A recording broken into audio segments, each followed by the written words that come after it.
જય સ્વામિનારાયણ.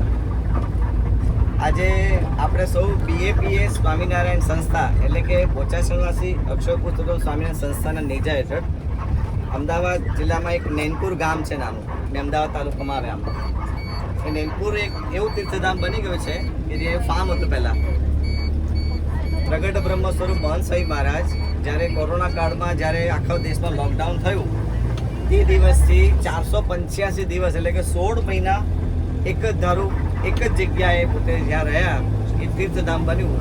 ત્યાં બધા ઉત્સવો જેટલા આપણા હિન્દુ ધર્મમાં આવે છે, જેવી રીતે આપણે ધૂળેટી લો, દિવાળી લો, અન્નકૂટ લો, શરદ પૂનમ લો, એ બધા ઉત્સવો એમને ત્યાં રહીને કર્યા. કારણ કે કોરોનામાં શું હતું, લિમિટેશન હતી, એમની પણ ઉંમર હતી અને એ સમયમાં ખાલી 15-17 સંતો હરિભક્તો જ ખાલી એ આટલું વિશાળ ફાર્મ, એમાં મોર પણ છે, પછી ત્યાં આગળ સસલા પણ છે, અને એટલું રમણીય વાતાવરણ છે.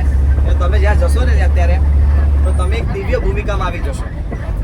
लिया तू भी मुझे चुन सुन साहिब साथ ना छोड़ेंगे. જય Swaminarayan. This is Pranay Bhavsar YouTube channel. આજે અમારા માટે બહુ સુવર્ણ દિવસ છે, આનંદમય દિવસ છે અને આજે એક આધ્યાત્મિક વાર્તા કહેતા કે આજે અમે એક તીર્થયાત્રામાં એક એવા સ્પિરિચ્યુઅલ ડે માટે અમે આવ્યા છે. Picnic cum spiritual cum enjoy with all families. 17 seater કોચમાં અમે 17 જણા ઓલ ફેમિલીઝ અમે સાથે અહીંયા આવ્યા છે. અમારી સાથે પણ આજે અમારે નિખિલભાઈ છે, ભગીરથભાઈ છે, વિશાલીભાઈ છે. ઓ યસ, અવર નેબર્સ, મીનાબેન, ट्रेजरर all my little પાસુ and everyone comes together here. આપણે એક બહુ સરસ આ જે તીર્થધામ છે એનું નામ નૈનપુર છે. આ શાંતિવન ફાર્મ છે.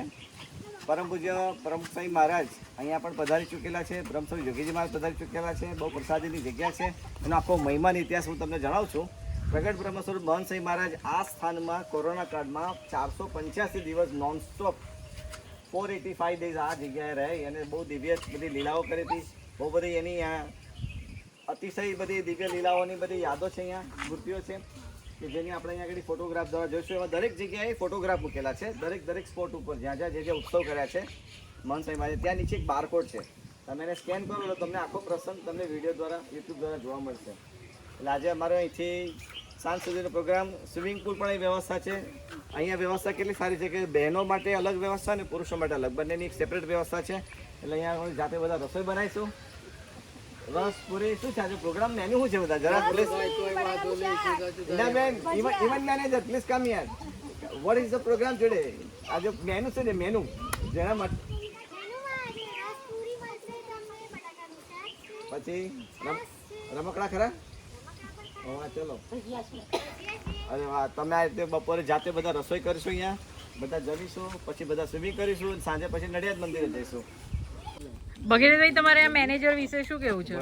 મેનેજર વિશે મારે એટલું જ કહેવું છે કે અમને તાત્કાલિક અસરથી બદલવા જોઈએ. આજે ટૂરની શરૂઆતની અંદર જ એક વ્યક્તિ ભૂલી ગયા. કેટલા ભૂલી ગયા છે ખબર નથી. અમને બહુ મન દુઃખ થયું. કોણે ભૂલી ગયા હતા? મેનેજરનું આટલું ભૂલી ગયા. એટલે આ મિસ મેનેજમેન્ટ કહેવાય. આ ટૂર ઓપરેટર નથી સર. એ સિવાયના બધાનું હવે એક જ કોન્સન્ટ્રેશન થઈ ગયું કે એકબીજાને હાથ પહેર્યો. હવે આ મેનેજરને બદલાવ. મારો બેટો ભગીરથભાઈ, આ મેનેજર રાજીનામું આપવા તૈયાર છે, તમે સ્વીકારવા તૈયાર છો? આ પાડે છે. ચાલો.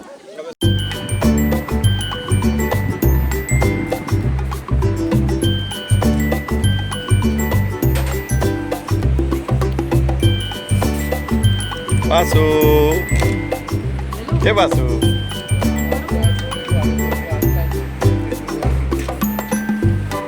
જાનવી ઓળખ છો? નૈનપુરમાં 230 વર્ષ પહેલા અહીંયા આગળ એક ભક્ત થઈ ગયા જેમ દેવજી ભક્ત હતા. હવે દેવજી ભક્ત કેવા હતા કે રોજની રાત્રે 300 માળા ફેરવતા. હવે જ્યારે બધા સંતો કથા વાર્તા કરવા વિચરણ, એ જમાનામાં ગાળા, પગપાળા, બળદગાળા, બીજું કશું મળે નહીં. હવે આ જે જગ્યા તમે જોઈ રહ્યા છો એ નૈનપુર ગામની અંદર પોતે રહેતા. એટલે ગુણાતીતાનંદ સ્વામી ભગવાન સ્વામિનારાયણ એક બીજા સેવક છે જેના તિથિ તું ક્યાં આવી છે? તિથિ બાબુ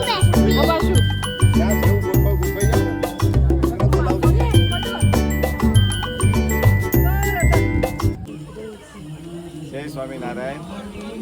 આજે ફરીથી નડિયાદ મંદિર આવ્યા છે ખાસ દર્શન માટે. આપણે અહીંયા સંધ્યા આરતી કરીશું. આરતી કરીને પ્રસાદ લઈને પાછા બરોડા ઘેરે જઈશું. જય સ્વામિનારાયણ. ઊભા થાવ.